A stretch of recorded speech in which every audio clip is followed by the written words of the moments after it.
She was no longer a mother. Her body still remembered, but her arms had been empty for months.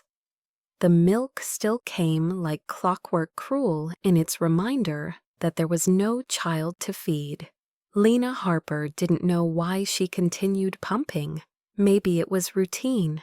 Maybe it was grief trying to survive one more day. But that night, everything changed. It was raining hard. The kind of cold, relentless rain that soaked through coats and made every breath feel heavier. Lena had just picked up a few groceries from the corner store and decided to cut through the back alley behind the old bus station to save time. It was a detour she had taken 100 times before, but this time she heard it. At first it was so faint, she thought it was just wind against the dumpsters. Then she froze. It was a cry, small, fragile, desperate. She dropped her grocery bag without thinking and moved toward the sound. Behind the last bench, near a broken newspaper stand, she saw a box, a plain cardboard box, damp and sagging at the edges. She crouched down, heart racing. Inside, wrapped in a thin towel, was a newborn. The baby's skin was pale, lips trembling, the cry growing weaker. There was no note, no bag, no sign of who had left her there. Just a tiny life on the edge of fading. Lena's hands moved on their own. She took off her coat and wrapped the baby, tightly pressing her close. The heat from her own body was the only thing she could offer. She fumbled for her phone, called 911, then sat down in the wet, cold cement and rocked the baby in her arms until help came. The paramedics were gentle. They asked her questions, but Lena could barely answer. Her mind was locked on the little girl, on her shallow breathing. On the way, the infant's fingers clutched weakly at the collar of her shirt. The baby was taken to the hospital immediately. Lena followed in her own car, numb but unwilling to leave her behind. At the hospital, doctors swarmed the child. They said she was just a few days old, slightly underweight but stable. No physical signs of abuse, no known identity. No one had reported a missing baby matching her description. She was for the moment nameless. Lena was about to go home when one of the nurses pulled her aside. The baby had refused formula, tried and failed. Her vitals were dipping. The nurse looked at her, hopeful yet uncertain. "Are you still lactating?" Lena nodded slowly. She hadn't said it aloud in weeks. Yes, she was. "Would you be willing to try?" She hesitated, but only for a moment. Then she said the only thing her heart allowed. Yes. They brought her into the NICU room. The baby was bundled in warm blankets, now Vi in her foot monitors tracing tiny rhythms. Lena sat in the rocking chair. They handed her the child. The moment skin touched skin, the baby calmed. The tiny mouth found her instinctively, and for the first time since being found, she fed. Her heart rate stabilized. Her breathing deepened. The nurses watched in quiet awe. She lived because of Lena. Lena didn't ask what would happen next. She didn't need to know. In that moment, with a child pressed against her chest, she felt a flicker of something she thought had died. Hope. She had no idea that somewhere else in the city, a billionaire named Caleb Vance was sitting alone in his dark penthouse, staring at a photograph of his missing daughter and whispering the same word, hope. Lena Harper lived in a quiet corner of North Seattle in a one-bedroom apartment that always smelled faintly of lavender and warm laundry. Before everything changed, she had been a preschool teacher, the kind of person who memorized the names of every child in her class and kept handwritten notes for each birthday. But 6 months ago, her world had cracked wide open when her son Micah was born 13 weeks early. He had lived for only a few hours long enough to wrap his tiny fingers around hers, to open his eyes once. After that, Lena quit her job. The classroom, the laughter, even the sight of crayons made her flinch. She took freelance work designing educational materials from home, but mostly she survived. Her days were stitched together by ritual watering her plants, making 1 cup of coffee and pumping milk that she stored in the freezer with no intention of using. It wasn't denial, it was the only thread that kept her tethered to the idea that love hadn't died with her child. When the baby arrived into her life so suddenly, so unexpectedly, something shifted. Lena didn't name her right away. That felt too permanent, too risky. But in her head, she called her Olive after the tree that could survive storms and still grow back stronger. At the hospital, the doctors said the baby was slightly underweight, but responsive. The fact that she latched so quickly, that she fed so well, astonished them. Lena's ability to breastfeed had saved the baby's life. She wasn't a legal guardian, not a relative, but for now she was the only person this baby recognized. Child Protective Services opened a case immediately. The hospital contacted the police. Fingerprints were lifted from the box security footage, checked every resource tapped. But there were no leads. Whoever had abandoned the baby had done so with precision. The media had not been alerted. No missing child alert matched the baby's description. Officially, she was a John Doe, but to Lena she was warm-breathing, clinging to the world like she still believed in it.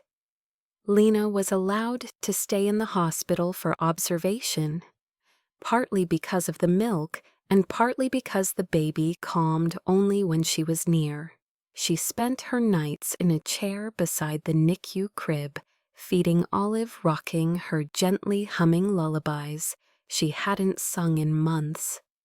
And in the quiet hours before dawn, Lena found herself remembering what it felt like to be needed.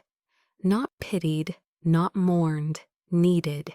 What Lena didn't know was that across the city, someone else was drowning in a different kind of silence.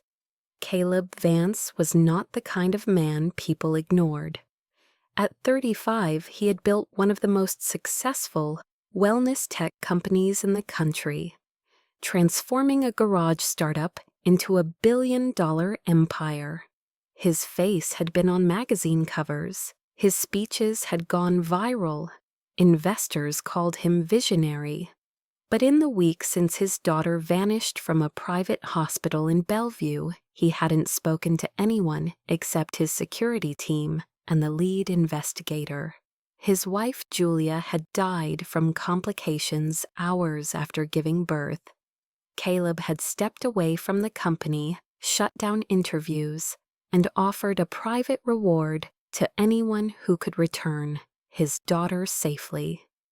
He had fired the head nurse, sued the hospital, and sat for hours in the nursery that had never been used, wondering what he had done to deserve such staggering loss. Every day he checked in with the private investigator. Every night he fell asleep on the floor beside the empty crib. The only photo he had of his daughter was taken seconds after birth. Her face, red eyes shut, wrapped in a blanket too big for her. No one knew where she was. The police suspected an internal job, a former staff member with a grudge. Caleb had reviewed every face on the footage, every hallway, every timestamp. Nothing. Then on a quiet Friday afternoon, a detective walked into his office with a file. No words, just a photo. A grainy image taken at a hospital in North Seattle. A woman with dark hair cradling a baby to her chest in a NICU chair. The baby's face was blurry, but the bracelet on her ankle was unmistakable. It matched the one from the birth photo. Caleb's heart didn't race, it simply stopped. In the photo, the woman wasn't smiling, she wasn't posing. She was holding the baby like something sacred, like something she couldn't bear to let go. Caleb stood slowly, the photo shaking in his hand. "Where is she?" The detective gave an address. For the first time in weeks, Caleb took off his watch, put on a plain sweater, and walked out the door with only one destination in mind. He didn't know what he would find. He only knew one thing. He had found her. The drive across the city felt longer than it should have. Caleb barely noticed the rain on the windshield, the blur of traffic lights, the pulsing tension in his jaw. The address led him to a small hospital tucked between a strip mall and a faded community center. It was the kind of place no one would expect to find the daughter of a billionaire. But none of that mattered. Not the location, not the building, not the people passing by without a second glance. Inside it took 2 security checks, 1 social worker, and a skeptical nurse before he was allowed to enter the neonatal ward. The hallway was warm and quiet, lit by soft bulbs that didn't disturb the fragile rhythm of newborn life. Caleb stepped carefully, every nerve on edge, afraid that if he breathed too loudly, the moment might vanish. Through the glass panel of the NICU, he saw her, a tiny bundle in soft blue, nestled against the chest of a woman he didn't know. Her eyes were closed, her brow relaxed, one hand cradling the infant's head with a tenderness that hit him like a blow. The baby was breathing steadily, lips softly, suckling one foot, peeking out from the blanket, the hospital tag visible. Everly. That was her name. Julia had chosen it. In that moment, Caleb didn't know who he was looking at, more his daughter or the stranger who had saved her. When the nurse gently signaled to Lena, she looked up, startled. Her eyes met his, and for a second neither of them moved. Caleb stepped inside, slow, uncertain. The room was silent except for the beeping of monitors and the soft hum of machines. He didn't know what to say. Lena didn't either. Finally she spoke. "You're her father." Caleb nodded, voice rough. "I've been looking for her for weeks." Lena looked down at the baby, then back at him. She didn't ask questions. She didn't demand explanations. She simply adjusted the blanket around the infant and said, "She's been feeding well." "That's good," Caleb said. His gaze drifted to the baby and then back to Lena. "Thank you." Lena gave a small nod, but there was a quiet ache in her posture, something hesitant, protective. She didn't know if he had come to take the baby that night or to simply look. She didn't know if she was supposed to let go. Caleb didn't reach for his daughter. His hands remained at his sides clenched. He had dreamed of this moment so many times, imagined holding her, kissing her forehead, whispering apologies. But now that she was here, alive in the arms of a woman who had risked everything he felt unworthy. "I didn't even get to name her," he said quietly. Julia had chosen Everly. Lena nodded slowly. "That's a beautiful name." Caleb took a cautious step forward. "May I sit?" Lena hesitated, then gestured to the chair beside her. He sat. The silence that followed wasn't uncomfortable, it was fragile. Caleb leaned forward, studying Everly's face. "She looks like her mother," he murmured. "I wouldn't know," Lena replied softly. "But she's strong." Caleb looked at her, really looked, and saw exhaustion laced with compassion. "You're still breastfeeding her?" Lena nodded.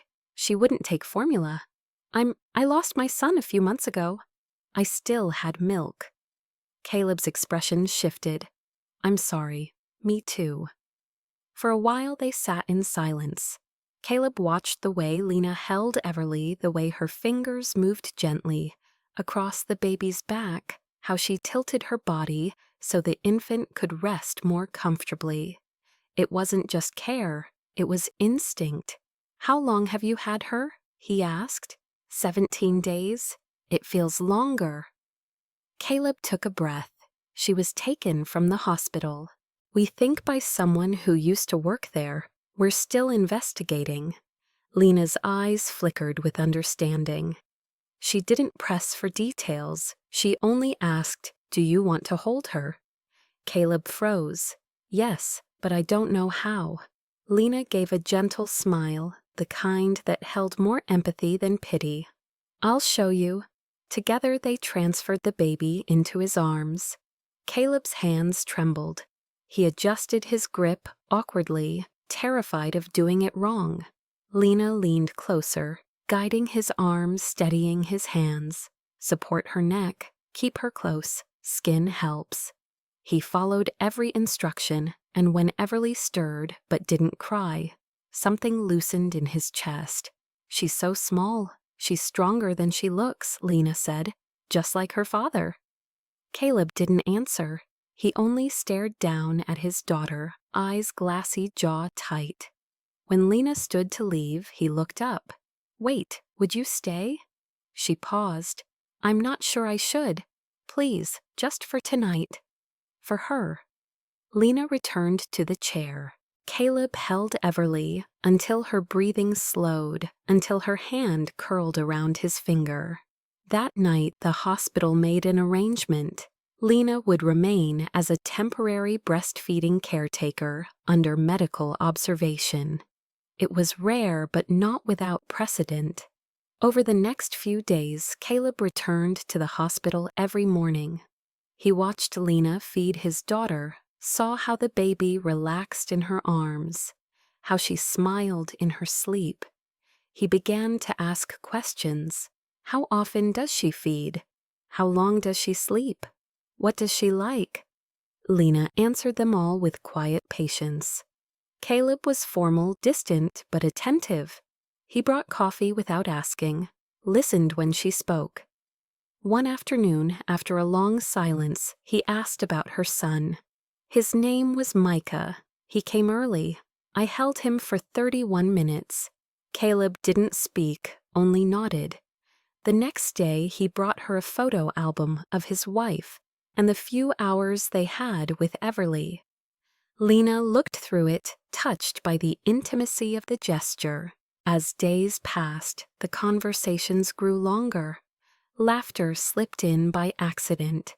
They began to sit closer, talk more softly. He told her about Julia, about how afraid he had been of becoming a father. She told him about teaching, about how she missed finger painting and story time. They didn't flirt, they didn't lean in. They simply existed beside each other, two broken people, orbiting the same fragile light. And in those moments, something unfamiliar began to form. Not love, not yet, but comfort, recognition, the understanding that maybe, just maybe, they weren't alone in the grief anymore. The hospital planned to discharge Everly soon. In-home care would begin. Caleb looked tired, overwhelmed, alone. Lena knew that look. She had worn it for months.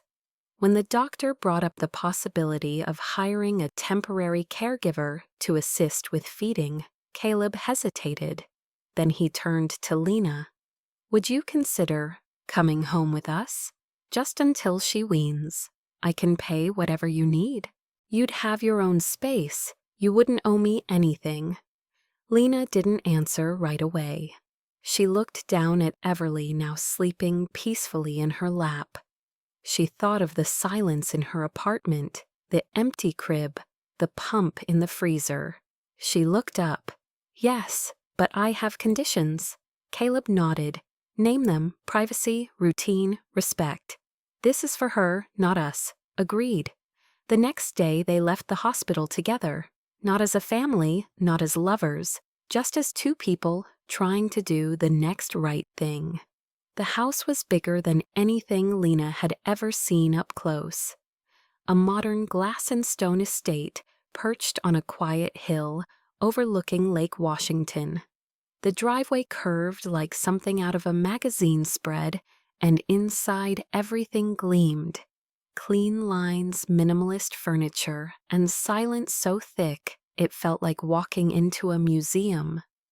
A live-in housekeeper met them at the door, showed Lena to the guest wing. 2 bedrooms, a private bathroom, a sitting room with floor-to-ceiling windows. There was even a small nursery already prepared, though clearly unused. Everything felt pristine, untouched, waiting. Caleb gave her space. He respected her boundaries. The first few days were quiet, practical. They kept to a schedule, feeding, bathing, rocking Everly together. Lena stayed professional, careful. She didn't ask questions, and Caleb didn't offer explanations. But little by little, the rhythm of the house began to change. Lena found herself in the kitchen late one night, warming a bottle while Everly fussed. Caleb appeared barefoot, hair tousled, holding a burp cloth backward. She tried not to smile as he handed it to her upside down. He tried to make scrambled eggs one morning and nearly set off the fire alarm. He asked her to show him how to change a diaper without needing 3 wipes for every corner. She noticed how his eyes softened when he looked at Everly, how his voice lowered when he read to her, even if he stumbled through half the words. In the evenings after the baby was asleep, they sometimes sat on opposite ends of the living room couch, drinking tea in quiet company. Lena would tell a story about her preschoolers. Caleb would share bits about his startup days, how he used to code in his mother's garage. They never talked about grief directly, but it hung between them like a shared language. One night during a storm, the power flickered. Everly woke crying. Caleb rushed to the nursery, panic in his steps. Lena followed. He held the baby awkwardly, his movements stiff, unsure. She guided his hands, gently adjusted his hold. Just let her feel you. She doesn't need perfection, she just needs presence. Caleb looked at her, then really looked. You always know what to do. I don't, Lena said softly. I just learned to keep showing up. He didn't reply. He just nodded, holding Everly close, breathing in sync with her tiny chest. As the days stretched into weeks, something unspoken grew between them. It wasn't attraction in the traditional sense. It was respect, safety, the kind of closeness that forms in long, quiet moments when no one is performing. But the outside world didn't stay silent. A paparazzi photo surfaced Caleb holding Everly in one arm, Lena walking beside him through a park. The headline read, "Billionaire's Mysterious Nanny or New Flame." The internet lit up with theories, rumors spread. Some called her a gold digger. Others speculated she was a surrogate. A few questioned the legality of her presence in the house. Lena tried to ignore it, but the storm grew. Her name surfaced online. Her social media, though inactive, was picked apart. Someone found an old post from the day Micah dyed a photo of a tiny baby blanket, and the words he mattered. The comment section turned vicious. Caleb's PR team advised silence, wait it out, don't fuel the fire. But Lena was the one burning. One morning she sat at the kitchen table, scrolling through cruel headlines. Her coffee had gone cold, her hands were shaking. Caleb walked in, saw the screen, saw her face, and said nothing. That silence was louder than any rumor. That evening she packed a small bag, just clothes for a few nights. She left a note on the counter. This was never supposed to be permanent. She's strong now, and so am I. Thank you for letting me love her while I could. She didn't expect him to chase her, and he didn't. The door stayed closed. The housekeeper offered to drive her home. Lena didn't cry. She just held herself steady, one hand pressed to her chest, where Everly had once rested. Back at her apartment, the quiet was different than before. Not heavy, but hollow. She cleaned the crib. She folded the blankets. She didn't pump milk anymore. Instead, she sat by the window, at night looking out over the empty street, wondering if Everly still reached for her in her sleep. Across town, Caleb sat in Everly's nursery, the baby asleep in his arms, the silence unbearable. He had read the note 10 times. Not because he didn't understand it, but because he did. He had promised her safety and failed. He had told himself staying quiet was the mature choice, the responsible one. But now all he had was a house full of unanswered questions and the ache of someone gone. He picked up his phone, he typed a message, deleted it, typed again, deleted. Finally, just one sentence remained. "She misses you, I do too." He sent it without expecting a reply. He went to bed with Everly curled against his chest, the message unread. But Lena did see it. She read it that night, sitting in the dark phone, glowing in her hand. She didn't reply. Not yet. But she didn't delete it either. She read it again the next day, then again the next night. Somewhere in between, she realized what she wanted was not an apology. It was recognition. Not just for being a caregiver, but for being someone who mattered. Someone whose presence had changed everything. 3 days passed with no messages. Lena tried to return to her old life, but nothing felt the same. The apartment that once gave her comfort now echoed with the absence of small sounds. No midnight cries, no cooing, no quiet hum of a baby breathing against her chest. She didn't realize how deeply her routine had intertwined with Everly's until she tried to make coffee and reached instinctively for the baby monitor that wasn't there. The ache in her chest returned not just emotional, but physical. Her milk hadn't dried up completely, and now without the release, she woke in the middle of the night, sore full and aching for something more than relief. She didn't text Caleb. She wanted to many times, but her pride wrapped around her like armor, fragile but heavy. Then came the call. A number she didn't recognize. She almost didn't answer, but something in her gut said she should. The voice on the other end was rushed, anxious. It was Caleb's housekeeper. Everly was sick. High fever, restless, refusing to eat, inconsolable for hours. Caleb had tried everything doctors, pediatric specialists, but Everly wouldn't calm. She kept crying, reaching for someone who wasn't there. The housekeeper whispered, "He's not saying it out loud, but he needs you." Lena didn't hesitate. She threw a sweater over her shirt, grabbed the diaper bag she hadn't unpacked, and was out the door within minutes. By the time she arrived at the estate, rain had begun to fall again. Not hard, but steady, a soft reminder of the night she found Everly. Caleb opened the door himself. He looked exhausted, unshaven hair disheveled, wearing a wrinkled hoodie and sweatpants. He didn't speak. He just stepped aside to let her in. Lena rushed past him straight to the nursery. Everly lay in her crib, flushed and whimpering, her little fists clutching at the air. Lena scooped her up without thinking, pressed the baby against her chest, whispering soothing nonsense until the cries softened into hiccups, then into deep, tired breaths. Caleb stood in the doorway, watching silently. "She's been like this since yesterday," he said finally. "No one could calm her, not even me." Lena didn't look up. She kept rocking, breathing in rhythm with Everly, whispering gently. "She needs familiarity," she said. "Babies remember touch, smell, rhythm. It's how they survive before they understand anything else.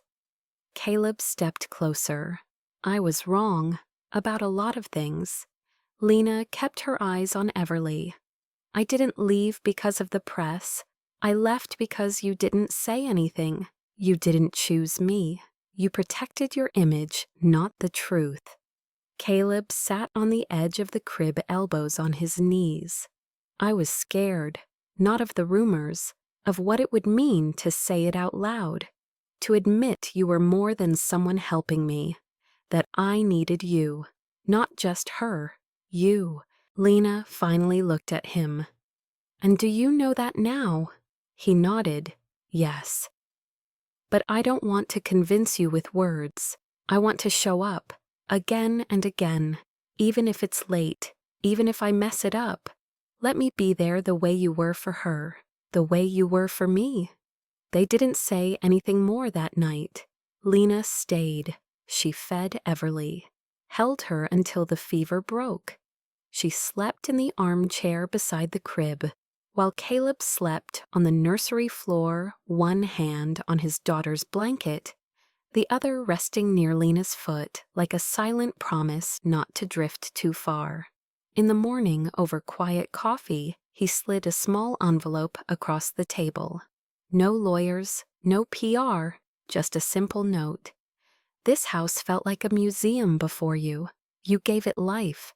If you want to come back not as help but as family, I want you here. However you want to define it. Lena read the note twice. She didn't cry, she didn't smile. She just folded it, tucked it into her pocket, and said, I'll stay through the weekend. Let's see what the quiet sounds like. That weekend turned into a week turned into 2. Lena didn't move back in fully. She kept her apartment, but she came every day, helped with feedings, played with Everly, talked with Caleb. They didn't rush into anything. There were no declarations, no grand gestures, just long walks, quiet dinners, moments of deep, thoughtful silence. One evening, while folding laundry together, Caleb said, I keep waiting for this to feel temporary again. But it doesn't. Lena smiled. That's how I know it's real. He stepped closer. I don't know what to call us. I'm not ready to label it. I just know that when you're here, everything makes more sense. Lena reached for his hand. Then let's not name it yet. Let's just live it. And they did, until the next challenge arrived. A cease and desist letter addressed to Lena. An anonymous complaint filed with the state nursing board accusing her of an ethical breach for entering a personal relationship with a patient's guardian during active care. Lena's hands shook as she read it. Caleb immediately called legal. I'll take care of this, but Lena shook her head. No, this is about me, my name, my integrity. I'll face it. She was placed on temporary leave from volunteering at the NICU. Investigators contacted her, questioned her. Caleb offered to take her and Everly away for a while, a cabin, a beach house. But she refused. I won't look like I have something to hide. She stayed, waited. Days passed with no word. Her reputation was hanging in the balance. Caleb wrote a public statement, not as a CEO, but as a father. He described how Lena had saved Everly's life, not once but every day after. The post went viral. Comments poured in from NICU nurses, single mothers, former patients. People shared stories of Lena's kindness, her steady presence, her quiet strength. Support flooded in. And finally the decision came. No breach of ethics, no disciplinary action. Her license remained intact. The board concluded that her actions had been medically necessary, emotionally grounded, and professionally managed. Lena was cleared. That night, Caleb invited her to the garden. The hydrangeas were blooming. Everly was asleep upstairs. He didn't propose. didn't kneel. He simply held her hand and said, "I don't want a life that makes sense without you in it." Lena looked at him, eyes full. "Then let's build one that never forgets what we survived to get here." He nodded. No more almost, no more halfway. They didn't kiss, not yet. They just stood there, breathing the same air, no longer broken, no longer alone. Weeks passed, and the silence that once defined Caleb's house was replaced by something softer, not loud but full. Everly's babbling filled the hallways. Lena's laugh echoed from the kitchen. Mornings were slow and warm. Evenings were quiet but shared. They developed a rhythm that didn't need definition, just presence. Lena still kept her apartment, but she rarely spent the night there. Her clothes began to hang next to his. Her books appeared on the shelves. A second toothbrush rested beside his. Caleb never pushed. He gave her time. He had learned the cost of rushing a fragile heart. One Sunday morning, while Caleb tried to make pancakes, burning them as usual, Lena sat with Everly on her lap, watching the mess unfold with amused eyes. Caleb glanced back with flour on his cheek and said, "I think she's judging me." Lena smiled. "She's just wondering how someone so smart can't flip a pancake." He turned, holding up the pan in surrender. "Maybe I'm not the multitasking type." "You are," Lena said quietly. "You're doing better than you think." Later that day, they walked through a quiet park. Lena pushed Everly in the stroller while Caleb held her hand the first time in public. A stranger snapped a photo. They didn't see it happen, but by the next day, the image had spread online. The caption was simple, "Billionaire dad finds love again." The response was mixed. Some cheered the idea of a single father healing. Others dug deeper. Speculations emerged. Old articles about Lena resurfaced. A few whispered that she had manipulated him, that her grief had made her dangerous unstable. But the worst came not from the internet. It came from someone far closer. Caleb's former mother-in-law, Margaret, arrived at the estate without warning. Elegant, poised, and cold, she walked through the front door like she still owned it. She claimed to want to see her granddaughter. Caleb allowed it cautiously. Lena stayed respectful, distant. But Margaret wasted no time. While holding Everly, she turned to Lena and asked, "How long do you plan to stay in someone else's place?" Lena blinked, unsure. Margaret continued, "My daughter was the love of his life. She was everything. You're just a woman who happened to be in the right place when things fell apart. You're not permanent. You're not family." Lena didn't argue. She simply picked up her things, left the room, and cried in the nursery while Everly slept. That night she didn't bring it up. Caleb sensed something was wrong, but didn't press. The next morning a letter arrived from the state health department. An anonymous complaint had been filed accusing Lena of unprofessional conduct. The same issue they thought was behind them had resurfaced. Only this time it was phrased with venom, suggesting manipulation, exploitation. Caleb read the letter, fists clenched. "This is her. Margaret, I know it." Lena sat down slowly, eyes hollow. "This could end my career." He stood. "Then I'll go public again. I'll sue her. I'll drag her name if I have to." Lena shook her head. "I don't want war. I want peace. I want to be trusted on my own merit." Caleb stepped closer. "You are." But Lena wasn't sure the world would see it that way. An investigation reopened. She was placed on administrative review, not suspended but frozen. Her schedule at the hospital was cleared, her access revoked. She stayed home, watched Everly, and waited. The waiting chipped away at her confidence. She told herself she had done everything right, but the fear still crept in. What if people only saw her as a story? A woman who breastfed a billionaire's baby and fell into his life.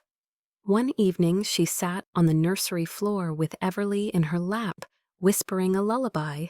Caleb watched from the doorway, then sat beside her. She looked up. "Do you still believe in me? Always, even if the world doesn't?" "Especially then." He took her hand. "I built a company from nothing, but you built safety in the middle of grief. That's harder." A week later, the board cleared her name. Again. They found no grounds for disciplinary action, but something had shifted in Lena. A scar she hadn't expected. She realized love might not be enough if trust from others could be so easily shaken. Caleb understood. He didn't push her to celebrate. He simply made her tea, turned off the news, and put Everly in her arms. That night on the porch swing, he handed her a small box. She opened it cautiously. Inside was not a ring, but a silver key on a chain. He looked at her carefully. "I'm not asking you to move in, not officially. This key doesn't mean forever. It just means you're welcome, always." Lena touched the key fingers, trembling. "I'm not afraid of love, I'm afraid of almost." Caleb nodded. "Then let's never be almost again." They didn't talk about marriage. They didn't need to. Every morning they chose each other. In baby feedings, in grocery trips, in folding tiny socks and whispering good night. That was enough. For now. A year later, they launched a foundation in Everly's name, a non-profit supporting postpartum mothers who had no family, no help, and no place to heal. They called it Olive's Hope. Not because that was Everly's real name, but because that was the name that saved her. Lena didn't seek attention. She didn't give speeches. But once during an interview, a journalist asked her why she stayed when the world seemed against her. She smiled softly. Because sometimes love is not about waiting for safety. It's about showing up even when you're scared. Especially when you're scared. The article went viral. Donations poured in. But Lena didn't check the numbers. She was in the nursery rocking Everly, while Caleb read a bedtime story in his awkward, overly dramatic voice. She looked around the room once filled with silence and saw only light. Not perfect, but true. The sun had barely risen when Lena stepped onto the back porch, coffee in one hand, Everly in the other. The baby had fallen back asleep, after an early bottle, her head resting on Lena's shoulder breath, warm against her skin. The swing creaked gently beneath them. Inside, she could hear Caleb moving in the kitchen, humming something off-key while attempting to make pancakes again. It had been over a year since that night in the rain, since a forgotten box behind a bus stop had changed everything. Lena hadn't planned for any of it. Not the baby, not the billionaire, not the healing, and certainly not the love. But somewhere between the feedings and the silence, between the grief and the laughter, a life had begun to form. Not the one she thought she'd have, a better one. The kind built on showing up for each other when it mattered most. The kind that didn't need a label to be real. Later that day, as Caleb carried Everly on his shoulders, and Lena walked beside them through the community garden, people waved. A few recognized them. No one whispered anymore. The headlines had faded. The rumors dissolved. What remained was what always had the most power, the truth. At home, Everly learned to take her first steps between Lena's outstretched hands and Caleb's steady arms. She giggled when they caught, her squealed when they cheered. She knew only safety, only love. One evening, while putting Everly to sleep, Caleb sat on the edge of the crib holding Lena's hand. He looked at her with the kind of calm that came from surviving storms together. I used to think love had to be loud, big gestures, fireworks, but now I know it's in the quiet. The bottle warmed just right, the door held open, the silence shared without needing to be filled. Lena rested her head on his shoulder. I used to think I had to do everything alone, that needing someone made me weak. But you showed me that healing doesn't mean forgetting. It just means we're allowed to start again. He kissed her temple, not rushed, not urgent, just present. That night, Lena took the key he gave her off the chain and placed it on the dresser. Not because she was leaving, but because she didn't need it anymore. She belonged. She had already come home. They didn't rush to marry. There was no proposal under chandeliers, no white gown or cake. But one day, without fanfare, Lena changed her address on a piece of mail, then her emergency contact form, then the name on Everly's preschool application. One by one, the small things made the truth permanent. They were a family, and family, Lena had learned, isn't defined by blood or paperwork. It's defined by choice. The choice to stay, the choice to believe, the choice to love.